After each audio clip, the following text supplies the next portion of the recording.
Wrangler. All right, this is Sports for Real with Coach Hall.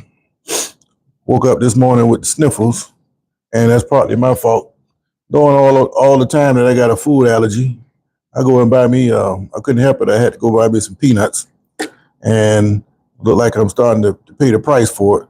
I didn't eat a whole lot, but it don't take a whole lot to set me off. So I'm hoping that I can subside.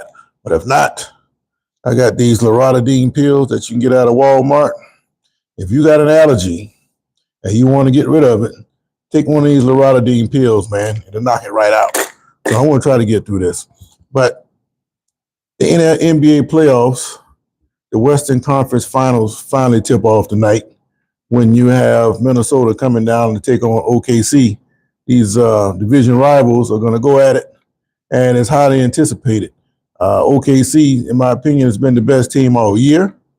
And when they struggled with the series with Denver, it looked like they were about to get knocked off. But when it counted the most, they showed up, showed why they were the best team. Minnesota had an easier route. Now they're going to take on these Timberwolves well rested. So the problem is for Minnesota, besides the opponent, will they come in rusty? Minnesota have to be careful that they don't let this game get away from them. But you would think, being well rested, you would be in better shape to take on an opponent like OKC. But I don't know. It might just work against them tonight. So whatever happens in this first game, you can't expect the other games to go like that because the circumstances are going to change as we flip through the series. But that's going to be tonight. But like I tell you guys all the time, basketball is just something else to do until football comes around. And because of that, football news is always going to take precedence over whatever's taking place in the NBA.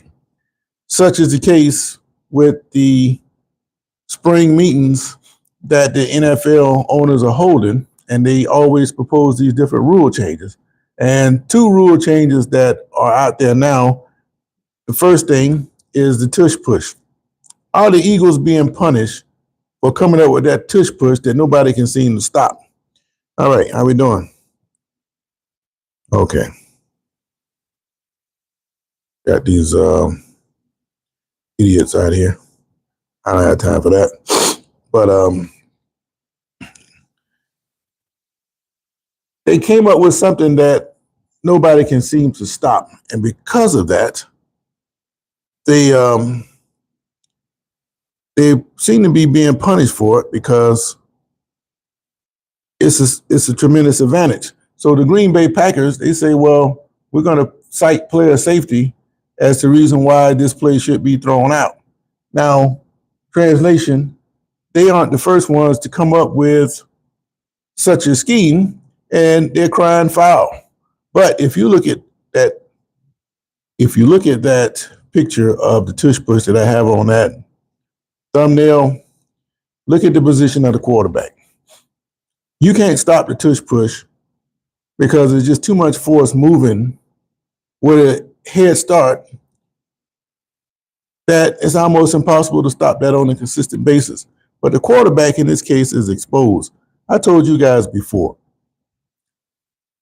The first sign that this was coming was when in the playoffs, the Commanders, they tried to jump over the snap, tried to time it by jumping over the line and maybe catching the quarterback that way. Well, that worked against them because you're going to get caught with a penalty for being offside. And if you keep doing it, they're going to hit you with a delay. So if they're going to award them a touchdown anyway, and you can't stop it regular, there's only one thing left to do. That's to do something crazy under the pile. Now, we've all heard, and if you've ever been caught under a pile when the ball is loose, anything goes. You might get poked in the eye. Anything can happen. And a lot of times things do happen. Chris Bristol, how you doing, man? Those are some interesting things that they come up with to try to stop this play. But my thing is this. Somebody eventually was going to take Jalen Hurts and grab him under the pile and choke him, and that was going to put a stop to that Tushpush. But the Packers have initiated the rules review that it looks like now that they're going to throw this play out. Now, I have to give credit to the Eagles for coming up with this, and it was great while it lasted. But this is a play that looks completely different from the rest of the game of football, so I can understand why the league will want to throw it out. Chris Bristol, how you doing, man? Appreciate you too, man.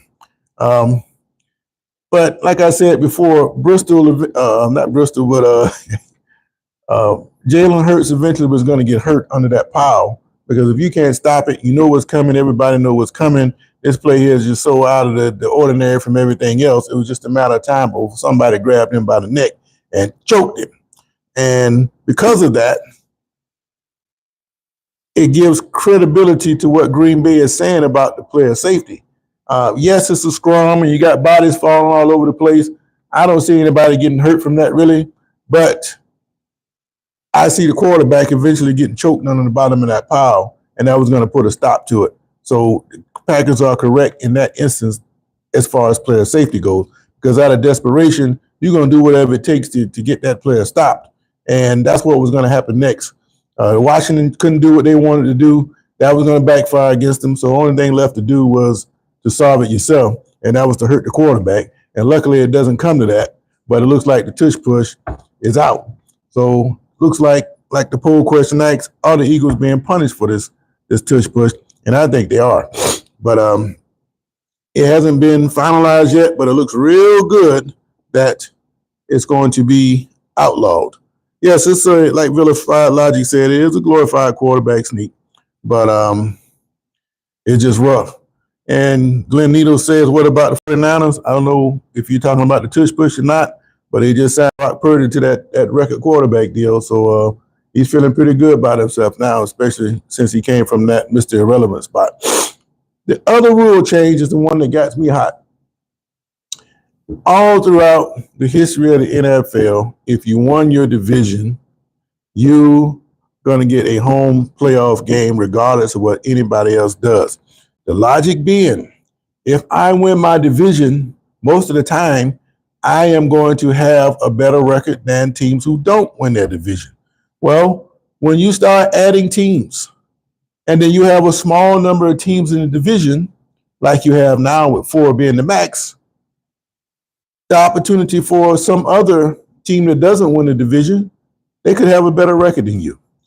Such was the point last year when you had the anomaly where 2 teams from the same division had 14-2 records going into the last week. Detroit ended up knocking off Minnesota in that last game to win the division, thus guaranteeing the home game. Everybody's in the uproar because Minnesota, not winning the division, had to go on the road to play against a division winner with a lesser record than theirs. And all of a sudden, that's a problem. I've heard it in whispers before, but now it's more glaring because you have so few teams in the division. So they think it's crazy that Minnesota, with that big record, should have been on the road to play the Rams. Well, I say, phooey. If you want a home playoff game, win your division. I don't care if that other team was 5-12. If they won their division, they deserve to be a home game. So the NFL is now considering, based on all the crying that's going on for Minnesota, that they should have a home game. Minnesota didn't win the division, so they didn't deserve a home game in the playoffs. Now, what happened when they got to the playoffs? All this crying you're doing, Minnesota lost. Then not only did Minnesota lose with that 14-3 record, Detroit lost the first game they played. So how the hell are they so deserving when both teams supposed to have been the best in the league lose the first game they play in the playoffs? That's a justification for the system in itself. So you tell me, why is Minnesota supposed to get all this grace now because they had this great record, but then you don't reverse that and say, well, yeah, if you're that great, then why didn't you win your first round game? They lost. So what the league is proposing to do, and it's not finalized yet, they're going to vote on it. They're going to allow the teams to get the division winners are going to get the bye as always, but they're not guaranteed to be the top 4 seeds in the playoffs. Now, how that affects things is when the second round comes. The wild card is when you're going to get your home games. But let's just say you're the fourth division winner and you're seeded sixth. Although you get the home game in the wild card round, if you make it to the second round and there's a wild card winner with a better record than you, now you got to go to them. So you're rewarding them for having a better record when you're only given a token reward for winning your division. I don't understand how that makes it any better. Look like to me you just appeasing somebody just because you got a good record. But if all you care about is a winning regular season record, then I can see why you would be excited about this. But if I'm a team like Baltimore, then knowing that I'm the regular season Ravens, I'm going to win a lot of regular season games, then maybe I can get me an extra playoff game down the road. But hell, you still got to play. I don't care if you're on the road, at home, in your practice facility. You still got to play. It don't make a damn difference who get the home game. So I think the seeding should stay just like they are. But that's not what's going to happen. They're probably going to vote to make those minor changes where you're not guaranteed to be the top 4 seeds. So if you take Minnesota and use that formula from last year, that would have put Minnesota probably like the 3 seed. But it didn't make no difference because they lost to the damn Rams in the first round of the playoffs. Blame it on the quarterback, blame it on whatever you want. But that 14-3 team lost, and they went home by playing against a lesser team. So you tell me how this team here deserves so much favor just because of their record. It don't mean a thing tonight, man. They lost, and then the team with the best record at 15-2, they lost. So what the hell difference does it make, man? But anyway, all right, people clowning me over here, but that's fine. D-Nice, what's going on, man?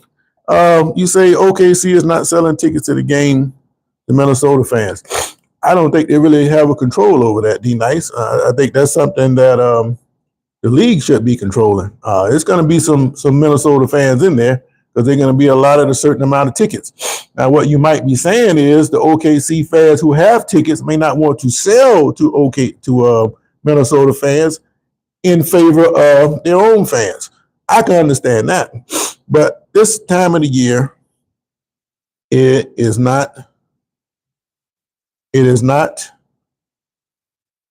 don't even matter because you're going to have to play. Now, you know how these NBA guys are tonight. They get into a bad situation, they'll fold the tent real quick. So I understand all of that. But I just don't think that it makes a difference. Believe in Shook. I think I said that. Believe in time Shook. I don't know what that means.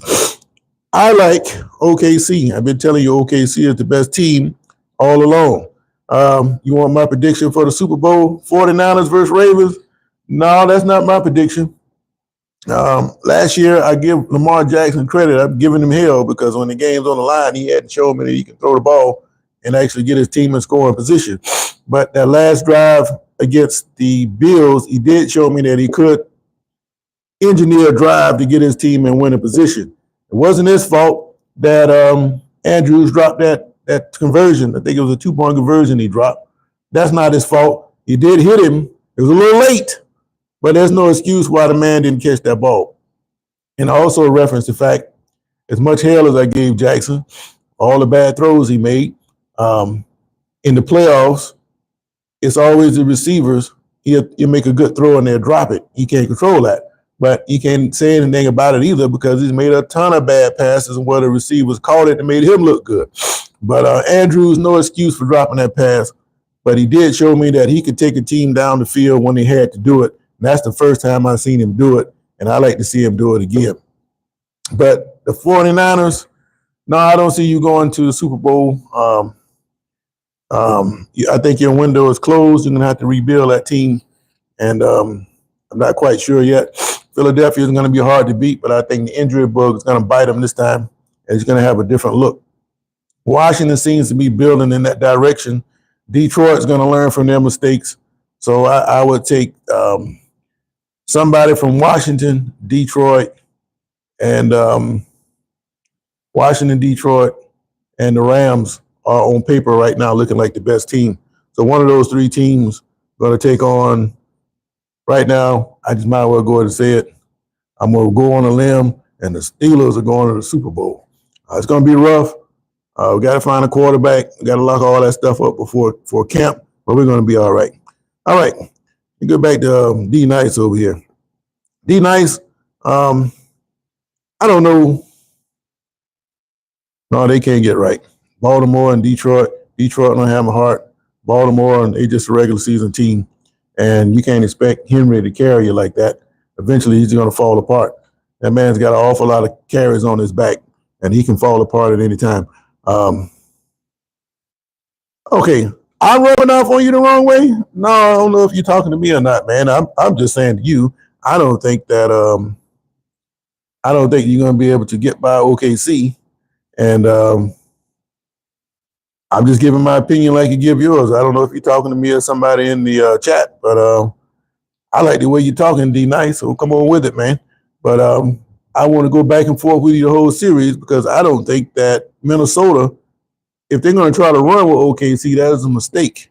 And tonight, Minnesota is dealing with the rust issue. They can't afford to get off to a bad start because remember, OKC is still in rhythm. You ain't played in the week, and that's going to affect you down the line somewhere. So if you come out and you can get a good start to tonight's game, then you're going to be all right. But again, you're going to have to control the pace, and you're going to have to control your turnovers. If you can do that, then you can play with OKC. But can you perform that way for the entire series? If you can do that, D Nice, then you stand a chance of winning your playoffs. All right, Glenn Nee, you yell me who does. Okay, Saints to the Super Bowl. Yeah, I don't think so, Glenn Nee.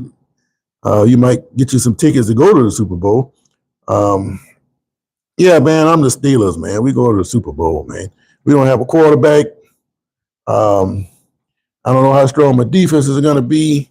Tomlin might be stale in the locker room, all these things. But all it takes is to get in the playoffs and get a run going, and you got a chance to play. What do you think Sanders is going to do in Cleveland? Well, I told you guys before that I think with that log jam they have at quarterback in Cleveland, one of those guys are going to get cut, maybe with the intention of putting him on the practice squad. You can't just sign a guy directly to the practice squad. You have to cut him and give other teams a chance to pick him up. And I think whoever doesn't win that battle between Gabriel and Sanders is going to be released. And before they can put him on the practice squad, somebody's going to pick him up. Unless a team like the Saints called and makes a deal and say, look, we lost Derek Carr. Let me get one of these quarterbacks off you, man.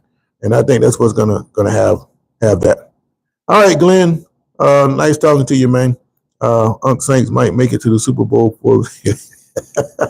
Hey, man, get off my Steelers, man. The Steelers aren't far away.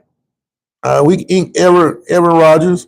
I know he had the excitement going with the Jets, but the problem with the Jets, that was a terrible time for him to get that injury. And for that to happen again, it probably wouldn't happen. And he did throw for like 3,800 yards last year. Wilson and Fields didn't do that. If we had a guy that could throw for 3,800 yards last year, we probably could have advanced. But more important than the quarterback in Pittsburgh is being able to stop that run. I was disappointed in the Steelers because they know Baltimore better than anybody.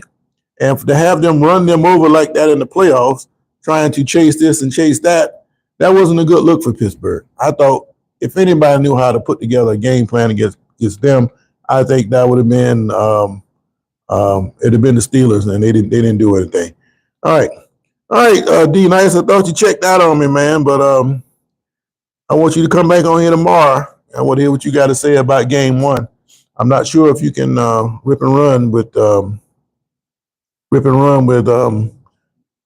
OKC. And I see Frederick Wright back on. How you doing, man? You Frederick Wright and D Nice. You know, two sides of the coins, man. Tell me what you think is going to go down, man. I know D Nice been telling me all along that they're going to win in 5 games.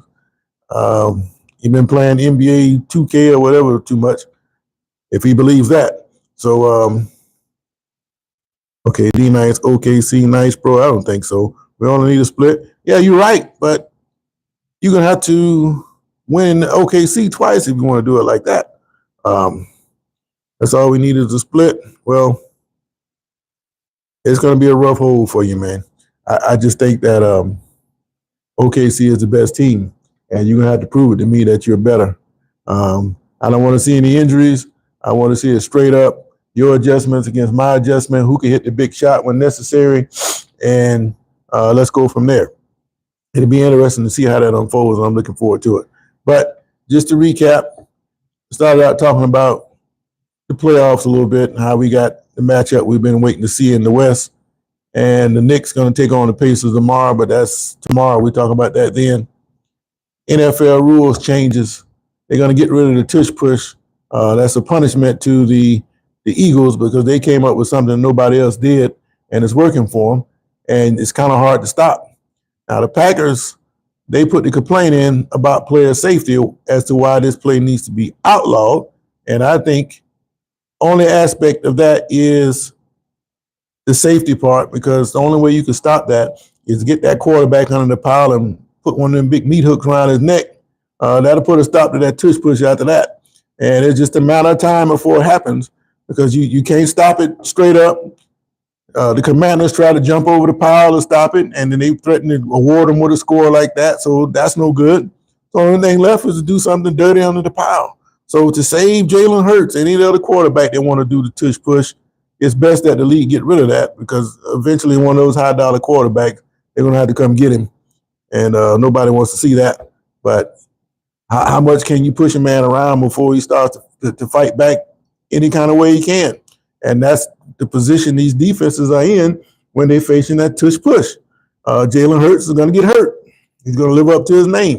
So that's probably going to go.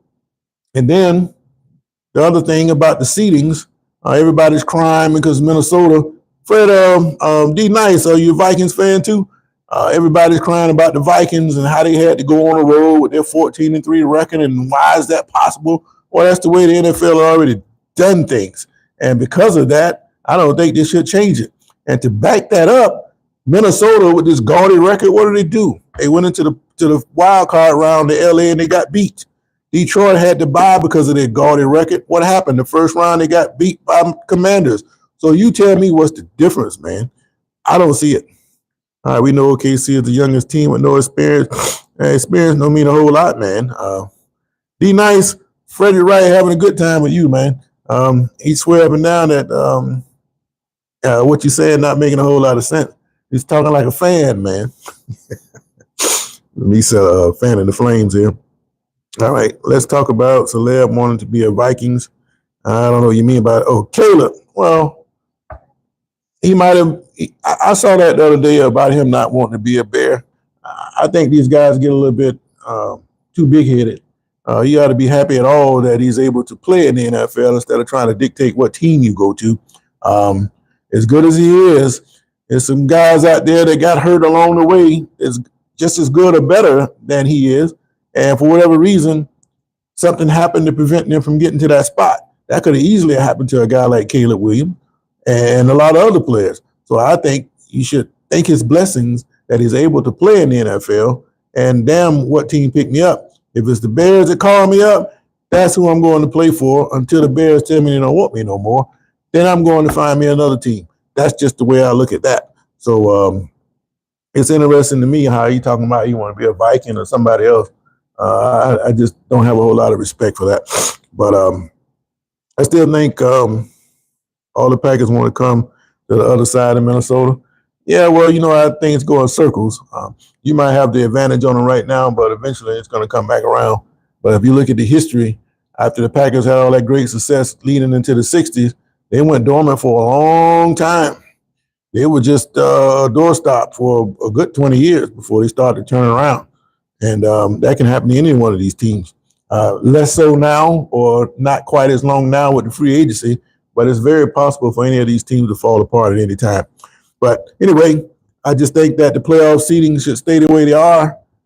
And the tush push, until somebody can stop it, I think it should stay in. But eventually it's going to lead to a quarterback getting hurt. And that's just the way I see it about that. All right, Kirk goes to Atlanta and sucks. I think Kirk, if Pittsburgh doesn't end up with Aaron Rodgers, they're going to make a deal to get Kirk to come to the Steelers. And I don't know if the Raiders can score more points or not. They got to stop somebody. And if I know you got a defense that can't stop nobody, I'm going to run the football and slow it down and make sure you stay on the field and keep your offense off the field. All right. But anyway, I got to get up out of here. That was the warning bell for me to get going. But let me take a look at this poll vote before I go. I asked the question, are the Eagles being punished for the tush push? 38% of you saying yes, and I think they are. And again, it's going to come down to what happens. Okay, I got to get out of here, but I got to say something about Minnesota has a coaching staff. Nah, I don't know about that, man. If they had a great coaching staff, they would have came up with a game plan to knock off the Rams and Gold Digger 1849. The Gators, I don't know if you're being funny about the Gators. Are you taking a shot at them, or are you speaking that you're a good team? So I don't know. But anyway, I appreciate you guys chiming in with me. I got to get up out of here and go to work, man. Wherever you are in the world, have a good day. Unless there's some breaking news, I catch you guys in the morning. Until then, I'm out, man. All right. Have a good day. All right. Got to get up out of here. OD nice.